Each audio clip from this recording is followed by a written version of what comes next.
All right, welcome to video 3 of the Introduction to Speech series. Today we will be talking about context. Every story has its message. Okay, so what is a context? So this is going to be a paragraph in the speaker's voice describing the moral personal connection and larger message. The pieces and the author are cited here as well. Of course, if you have a poetry or a poi, you're gonna cite your multiple sources that you use and then the name of your own program.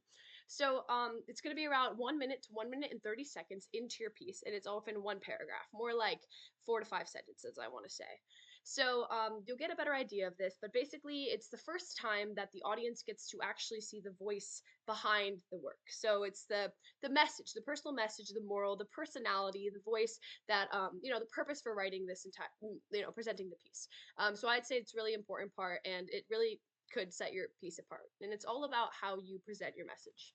So, different structures, of course. We have duo, DI, HI, and prose. So, for humorous pieces, which could be a duo or a prose, but obviously an HI, you're going to start with some sort of attention getter. So, this could be a story, a hook idea. I've seen people do things like, I like milk, or like, I hate my brother. You know, you could do so many random, like mundane topics. I don't even know. And you can make them interesting. So, you can always start with something completely random or something that like connects to your story. Like I've seen pieces about like someone finding their like sibling on the in like a random like city they visit on vacation with their family. And it's like a really funny piece, but you start with some sort of like moral or message, sorry, some sort of funny story, and then you can connect it to a moral or message as you go through your context. But for the most part, HI contexts is like funny contexts are a lot more like chill than DI or like more impactful like poetry or poi, because HI is, you will have a moral, but it'll definitely be a lot more like lightweight. So you're gonna later tie it together with the piece. Obviously in HI, and I will talk about this in a second, but you're gonna bring in like your story, like talk about your characters, lightly summarize it. You don't want to give away the plot just yet though. And then for dramatic pieces, so this could be a duo, this could be a prose, and of course a DI, you're gonna introduce the greater topic or idea. So you would start with school shootings or drug overdoses so people know exactly, sorry, one second.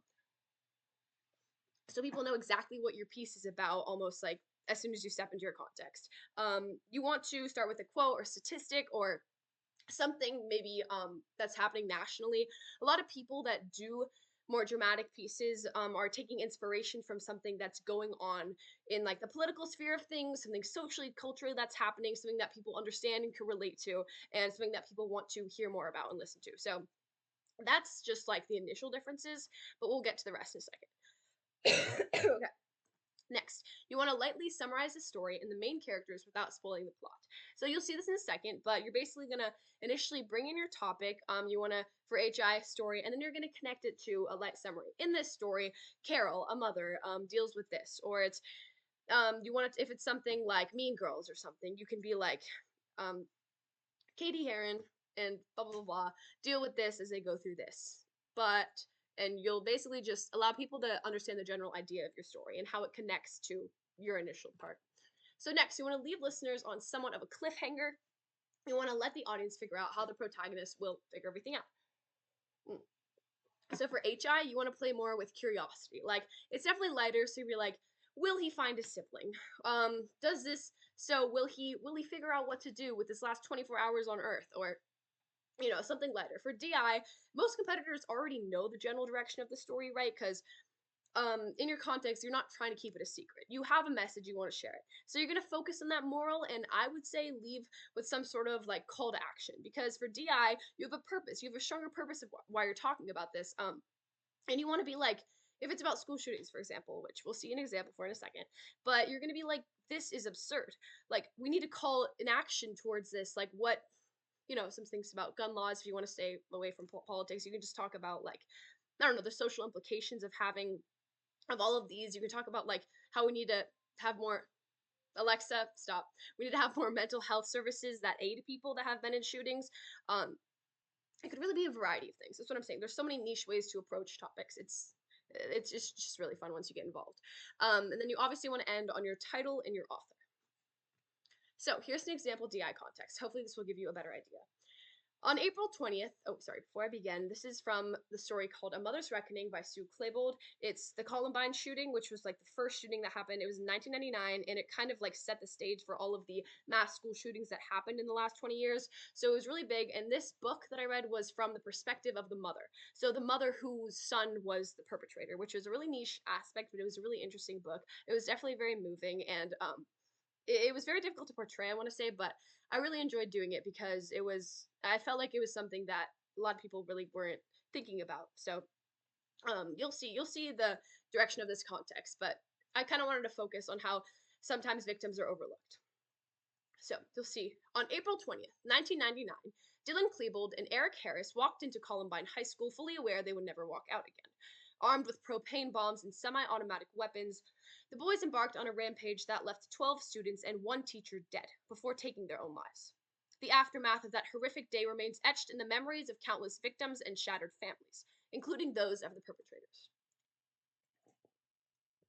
Sue Klebold, Dylan's mother, grapples with unimaginable grief, guilt, and the torment of trying to understand how her son could commit such an atrocity. Her memoir sheds light on the overlooked anguish of countless families who are often vilified alongside their loved ones, reminding us that they too are victims of tragedy. A Mother's Reckoning by Sue Klebold. So, sorry. As you can see, at the beginning, I bring about the context, the general idea, the story. Columbine High School, this is this horrible shooting that happened. And then I talk about the character in the book, Sue Klebold. This is what I'm talking about. This is its relevance to my story. And I want to shift I kind of like shift the view to. So I talk about the shooting and everything that happened and how it's obviously has elicited a lot of PTSD. And then I focus on the mother's perspective. And then I have some sort of call to action where I talk about how certain victims are overlooked and vilified alongside their loved ones, reminding us that they too are victims of tragedy. So that's kind of my call to action where I'm like, you see all these tragic events, but you forget about all these other people who are equally as hurt, equally as, considered to be victims. And then I end on the title and author. So, shifting gears here, we're going to talk about poetry and poi for a second. So, this is obviously very different than HIDI Duo because it's about something that you put together yourself. So, you have a topic, introduce the topic of importance in your first line. Drug abuse, assault, religion, sexism. There's so many different topics you can talk about. Definitely more niche ones. These are a little bit cliche, I want to say, but you can do whatever you want. And then you want to emphasize its importance by starting there. So, I know a lot of people have started with statistics, like according to the like World Health Organization, this is this, or like just yesterday, this happened. Certain statistics, like on average, this many people have died because of this. So you want to basically immediately impact people, immediately get everyone's attention with like the gravity of the situation that you're talking about, or it's just its relevance to society today.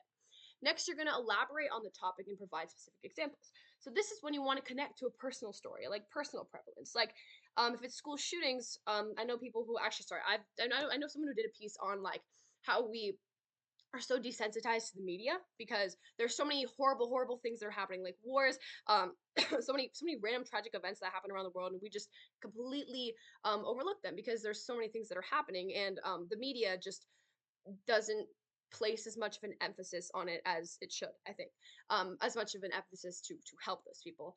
So I know someone who started with um like a number. It's like on average this many Americans just scroll past their feed, or like people like don't, like it's so normal, some sort of like psychological thing where people just don't feel the need to help other people. It was, I know it sounds bad, but it was a specific thing.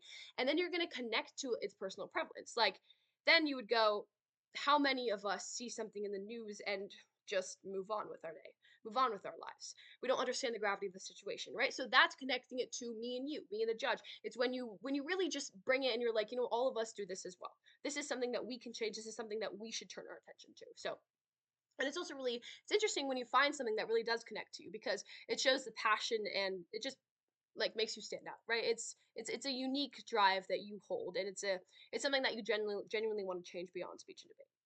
So then you're going to provide a solution or call to action or a purpose of the program. So like the reason you're making this, hopefully. So I know someone has gone like, so let's, for example, for that example, it could be like, so let's count the numbers. So let's look at the numbers. Let's not overlook the statistics by doing this, and it just allows people to really understand the purpose of your program and go into the next 4 minutes or whatever, 8, 9 minutes of your piece thinking about why they're here to listen. And it's just the context is the most important part of a piece, in my opinion, because it's 40 seconds where you get to share your own voice. And then you're going to end on titles and authors of all the pieces. And then, you'll just do all your titles and authors, and then you'll say the name of your program.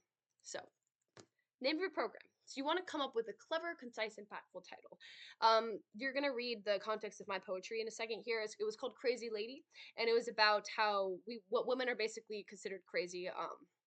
It's just like this culture where people are often like where women are considered crazy, and it just like forces women to do things that most other people wouldn't be like forced to do because it's like societal pressure. And so it's also just like the way that the media has displayed women, story culture, like how what types of things that are fed into young women. And so I came up with the title Crazy Lady because it's it's you kind of understand the meaning of the piece, but it doesn't really fully give away what I'm going to say. Um and I think it's somewhat catchy. So it's very short, and then after that, you go Crazy Lady, a program, because women are far more than just crazy. There's definitely better ones out there, but that's just the one that I use this year. And you want to basically that is your line that people wait for, and that's like basically summarizing your purpose into one line. And it's really difficult, I have to admit, but once you get it down, you get it done. All right, so here's an example. Women are crazy. At least that's what it seems like. From the evil stepmother, the wicked witch, to crazy ex girlfriend arcs, women are constantly labeled as psychos, desperate, and lonely, traits many women now embody instead of fight. But the prevalence of these tropes in children's stories, teenage rage songs, and national news stories has only silenced true women's screams.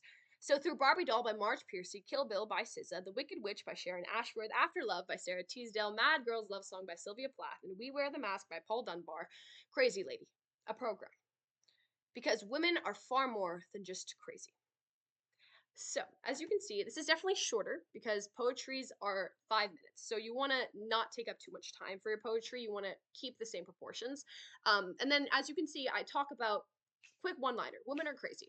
And then I basically bring up the prevalence. I'm like, this is how it's being delivered to young children. This is how it's in the media.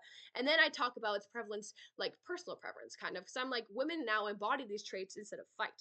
And so then I have a call to action where I'm like, we need to like but the prevalence of these tropes has only silenced true women's screams. I'm basically implying that like, and I could add another line there now that I'm thinking about it, but I'm basically implying that like this culture has instead like women have instead like embodied it instead of fighting it, which is actually making it more difficult because there's really no way out of this cycle. So I think just allowing people to notice this forces people to have to reevaluate like, okay, you know, what what can I do to change this, even if I can, or how like what's a way I can shift my perspective to like notice this in the media, or like you want people to go, you know what, that's true. Like children's stories, so many children's stories have crazy women, and like obviously it gives people like a little bit of like a newer perspective to go into your piece, and that's really all you want to do. And then here I list like all of the sources.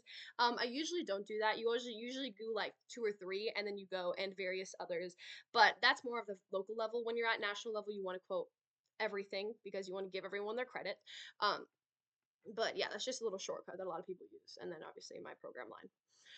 How to perform a context. Okay, so this is going to be the final thing. I know I explained what a context is, but one of the most important parts of a context is actually how you're going to perform it. So you have your piece, you have your expression, whatever, first minute, minute and a half. Then you're gonna move your arms to your side and you're gonna step forward and recollect yourself. You don't have to be a zombie. I know I say this down here. You want to speak clearly and somewhat simply yet emphatically. So, like I performed it just 2 seconds ago, it's kind of how I'm talking now. It's something you care about. You have slow pauses, but you're also emphasizing certain words and speeding up at points that you want people to really pay attention to. So you're going to step forward, recollect yourself, you're going to drop your face to become more serious. You make eye contact with the audience, take a deep breath, and bring hands to your side. Those are just a lot of specifics, but that's just really how you want to start. But you'll get more used to it. It'll become less robotic after a while. Remember, this is your own voice, okay? It's the first time and only time you break character. You are justifying the importance of presenting your topic, so you really just want your words to hit. Make eye contact with people. What I like to do is scan a room as I'm speaking. When I make pauses, I keep looking at people. You want to speak from the heart and you want to pace yourself, okay? So Once you have it written, try not to just like stand up there and like rotely memorize it. Try to realize what you're saying and really try to build a message off of it. It's really just you get used to it once you do it more. But I know a lot of people who are like, "What's a context?" I see people just like you watch videos like online and you're like the national videos and you're just confused. But hopefully this made everything a little easier because it's meant to be different. It's meant to be your moral. And I think you need to be able to realize that to actually make an impact. So, yeah, contexts are super, super important. I recommend writing your context after you have your piece fully cut so you can find a good place to put it.